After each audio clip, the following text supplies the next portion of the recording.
નમસ્કાર, આપ જોઈ રહ્યા છો નેશન પ્લસ ન્યૂઝ. હું છું આપની સાથે હેતલ ભગત. જાણીતા મોસમ વિશેષજ્ઞ અંબાલાલ પટેલે રાજ્યમાં કમોસમી વરસાદ વરસશે એવી મહત્વની આગાહી કરી છે. એક તરફ સમગ્ર ગુજરાતમાં નવા વર્ષના વધામણા માટે યુવાધન સજ્જ થઈ રહ્યું છે, ત્યારે તારીખ 26 ડિસેમ્બરથી 28 ડિસેમ્બર દરમિયાન રાજ્યમાં અલગ અલગ જગ્યાઓ પર માવઠાનો યોગ હોવાનું અંબાલાલ પટેલે જણાવ્યું છે.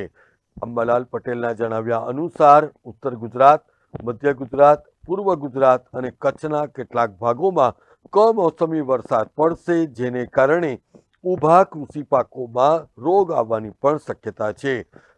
અંબાલાલ પટેલના જણાવ્યા અનુસાર રાઈ અને તુવેરના પાકોમાં ઈયળ પડી શકે છે, તો ટામેટા, રીંગણ અને ગોબી જેવા પાકોમાં પણ રોગ આવવાની શક્યતા રહેશે. હમણાં તારીખ 27થી લગભગ 28-29 કોઈ ભાગમાં 27 ડિસેમ્બરથી માવઠાનો રોગ છે. ખાસ કરીને ઉત્તર ગુજરાત, પૂર્વ ગુજરાતના ભાગો, કચ્છના કેટલાક ભાગો, મધ્ય ગુજરાતના ભાગો અને દક્ષિણ ગુજરાતના ભાગોમાં છે. ત્યારે કમોસમી વરસાદ પછી ઊભા કૃષિ પાકોમાં રોગ આવવાની શક્યતા છે, જેમાં શાકભાજીના પાકો, રીંગણ વગેરે પાકોમાં એને ફળ કોરી ખાનાર ઈયળ, બોરર હેલોસિસ આવવાની શક્યતા રહેશે. દિવેલામાં પણ હેલોસિસ નામની ઈયળો પડવાની શક્યતા રહેશે. આ ઉપરાંત રાઈ વગેરે પાકોમાં મોલો મસીની શક્યતા રહેશે. જીરા વગેરે પાકોમાં ચરમો આવવાની શક્યતા રહેશે. તુવરમાં પણ ઈયળ પડવાની શક્યતા રહેશે.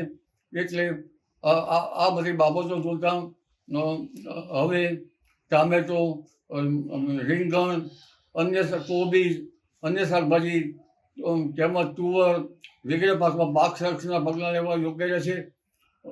અને અન્ય પાકોમાં જોવા જઈએ તો